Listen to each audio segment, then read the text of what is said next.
Guys यहाँले कतै जग्गा घडेर किन्नुभएको छ भने आफ्नो जग्गा चाहिँ संरक्षण गरेर राख्नुहोस् है। कम्पाउन्ड वाल लगाएर हेर्नुहोस् त, यस्तो फोहोर वरिपरिका घर भएका छिमेकीहरूले यहाँ फोहोर डम्पिङ गर्ने ठाउँ बनाइदिएका छन्। ल हेर्न सक्नुहुन्छ, हेर्नुहोस् त यस्तो पनि हो।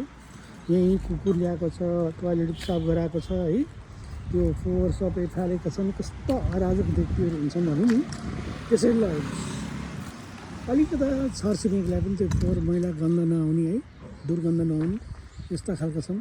त्यस कारणले गर्दाखेरि आफ्नो जग्गाहरू लगानी गरिसकेपछि आफूले मजाले कम्पाउन्ड लगाएर वाल लगाएर